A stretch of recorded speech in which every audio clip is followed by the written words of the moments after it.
Everyone, welcome back to my channel. तो अगर आप मेरे चैनल पर नए हो तो चैनल को सब्सक्राइब कर देना और साइड में बेल आइकन है वो भी दबा देना, जिससे कि मेरे नए वीडियोस के नोटिफिकेशन आपको मिलते रहे। सो अभी हम लोग कर रहे हैं practical question number 3 bank reconciliation statement का, और इसमें बोला है to prepare a bank reconciliation statement as on 30 September. तो स्टार्ट करते हैं। सबसे पहले तो आपको बैलेंस एज पर पासबुक दिया हुआ है। So balance as per passbook लिख लेते हैं। बैलेंस एज पर पासबुक, और ये है 10 लाख रुपीस। अब आगे जो भी आपको पॉइंट्स दिए हैं उसमें देखते हैं ऐड होगा कि लेस होगा। सो फर्स्ट है cheque deposited in the bank but no entry was passed in the cash book. इसका मतलब है चेक हमने डिपॉजिट किया बैंक में और उस हिसाब से बैंक का हम लोग अमाउंट बढ़ा दिए, बट कैश बुक में हमने एंट्री पास नहीं किया। सो दोनों को मैच करने के लिए हम लोग को ये वाला बैंक का जो बैलेंस है उसको लेस करना होगा। सो हम यहाँ लेस करेंगे first point check deposited in the bank, और इसका अमाउंट है 5 lakh rupees. So first point हम लोग का लेस में आ गया चेक डिपॉजिटेड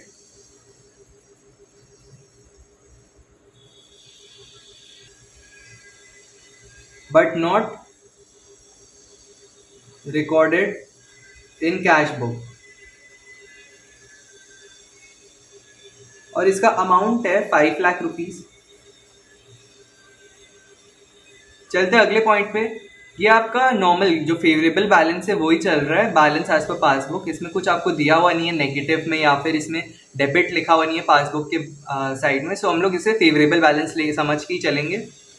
आगे आपको दिया है cheque received but not send to bank. इसका मतलब हमें चेक मिल गया है बट हमने बैंक में नहीं डाला है। सो उस हिसाब से हमने कैश बुक को बढ़ा दिया होगा, और बैंक में कुछ एंट्री हुआ ही नहीं क्योंकि हमने बैंक में भेजा ही नहीं है ये। सो हम लोग क्या करेंगे, बैंक में ऐड कर देंगे इस अमाउंट को 11,20,000 को, जिससे कि बैंक एंड कैश दोनों मैच हो जाए। सो हम लोग यहाँ ऐड कर सो हम लोग का यहाँ फर्स्ट पॉइंट ऐड में आएगा चेक रिसीव्ड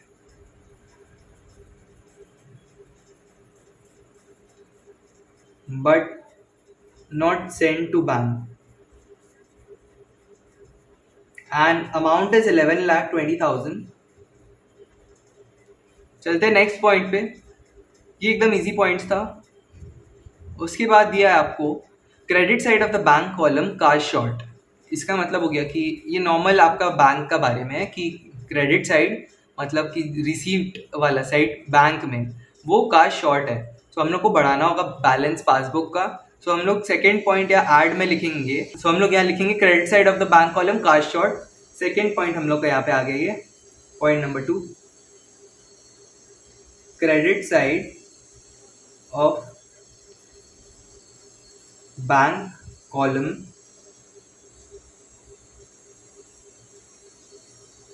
का शॉर्ट। और इसका अमाउंट है 2,000 रुपीज। सो इसका मतलब यही हो गया कि हम लोग का कैश बुक में तो 2,000 रुपये एक्स्ट्रा दिख रहा है, बट हम लोग के बैंक में उतना पैसा है नहीं, और सो हम लोग को इसे ऐड करना होगा मैच करने के लिए। तो हमने यहाँ पे लिख दिया credit side of the bank column काश शॉर्ट, और 2,000 से हमने इसमें बैलेंस जो है पासबुक में वो बढ़ा दिया। अब चलते हैं नेक्स्ट पॉइंट पे। Insurance premium paid directly by the bank under the standing advice.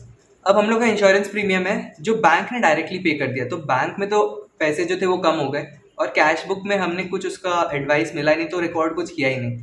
सो दोनों मैच करने के लिए क्या करेंगे, हम लोग पासबुक में ऐड करेंगे इसको। तो थर्ड पॉइंट हमारा आ जाएगा यहाँ पे कि इंश्योरेंस प्रीमियम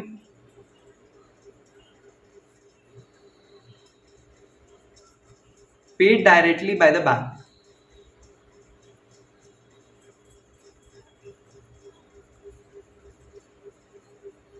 एंड इसका अमाउंट है 60,000 रुपीज। चलते हैं नेक्स्ट पॉइंट में। Bank charges entered twice in the cash book. इसका मतलब है नॉर्मल होता है फर्स्ट टाइम दोनों लेस हो गया, बट कैश बुक एक और बार मतलब उसमें 2 बार रिकॉर्ड हो गया। सो हमें बैंक में भी एक बार लेस करना होगा जिससे कि मैच हो जाए दोनों का balance, cash book and bank का पासबुक में। सो सेकेंड पॉइंट लेस में हम लोग का आ जाएगा कि bank charges entered twice in the cash book. So यहाँ लिख दूंगा अब मैं ये bank charges entered twice in cash book और इसका अमाउंट है 2000 रुपीज़। अब चलते हैं अगले पॉइंट में, cheque issued but not presented to the bank for payment. इसका मतलब है हमने चेक इशू किया, कैश बुक कम हो गया और हमने बैंक में उसको प्रेजेंट ही नहीं किया पेमेंट के लिए, तो बैंक कम हुआ ही नहीं। सो हमें वो लेस करना होगा। सो सेकेंड पॉइंट हम लोग का ये बैंक चार्जेस था। उसके बाद थर्ड पॉइंट हम लोग का लेस में आ जाएगा कि check issued but not presented for payment.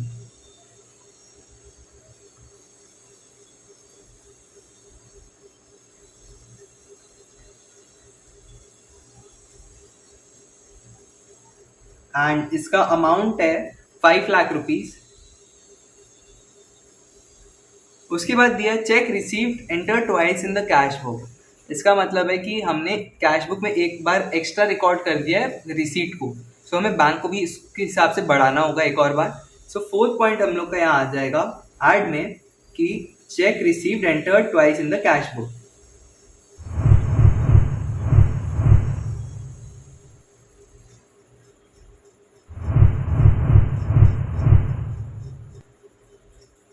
और इसका अमाउंट है 10,000। लास्ट है bills discounted dishonoured not recorded in the cash book. मतलब बिल जो था हम लोग ने दिया था वो डिसऑनर हो गया और बैंक में तो वो अमाउंट कम हो गया, बट हमने कैश बुक में दिखाया नहीं कि वो डिसऑनर हो गया। सो कैश बुक बढ़ा हुआ है। सो अब हम लोग को क्या करना होगा कि हम लोग को वो अमाउंट ऐड करके यहाँ पे दिखाना होगा, जिससे कि balance as per passbook and cash book दोनों मैच हो सके। सो फिफ्थ पॉइंट हम लोग का यहाँ आ जाएगा कि बिल डिसऑनर्ड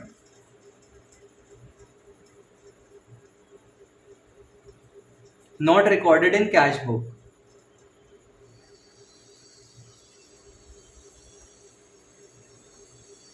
और इसका अमाउंट है 5 लाख रुपीज। सो अब सारे एंट्रीज हो गए। अब ऐड और लेस का जो जो अमाउंट है वो टोटल कर लेते हैं, जिससे कि हम लोग देख लेंगे balance as per cash book क्या आ रहा है। सो यहाँ हम लोग का लास्ट में आएगा bank balance as per cash book.